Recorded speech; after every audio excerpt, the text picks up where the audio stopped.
भाजपा से टिकट नहीं मिलने पर प्रज्ञा ठाकुर ने मोदी ब्रिगेड को दिया तगड़ा झटका।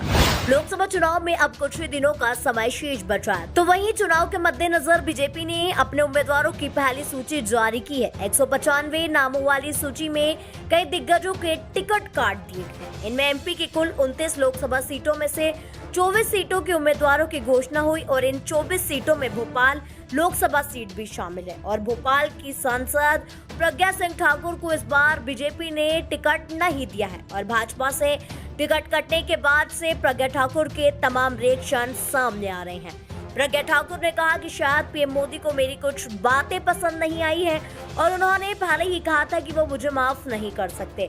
टिकट कटने के कारण पर प्रज्ञा ठाकुर ने कहा कि मेरा टिकट क्यों काटा यह पार्टी को पता होगा, लेकिन मैंने पहले भी टिकट नहीं मांगा था, अब भी नहीं मांगूंगी। तो भाजपा से टिकट नहीं मिलने के बाद से साध्वी प्रज्ञा ठाकुर अलग अलग बयानबाजियां कर रही है और इशारों में अपनी पार्टी पर तंज कसती दिख रही है। बता दें कि भोपाल से बीजेपी ने प्रज्ञा ठाकुर की जगह आलोक शर्मा को उम्मीदवार बनाया है। इस बीच वह भोपाल में अपने विधायक पर भड़कती नजर आई। उनका गुस्सा इतना तेज था कि प्रज्ञा ठाकुर ने पार्टी छोड़ने तक की बात कह डाली।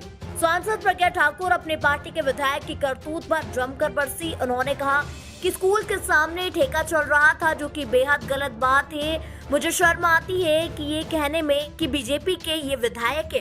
सांसद ने कहा कि वो इस बात की शिकायत पार्टी से करेगी। उन्होंने सवाल किया कि क्या यही बीजेपी का आदर्श है? अगर ऐसा है तो वो फौरन पार्टी छोड़ने के लिए तैयार है। दरअसल अब साध्वी प्रज्ञा ठाकुर के इस बयान के कई सियासी मायने निकाले जाने लगे हैं। तो क्या अब प्रज्ञा ठाकुर का टिकट काटना मोदी ब्रिगेड को आगामी चुनाव में भारी पड़ेगा? इस बारे में आपकी क्या है राय?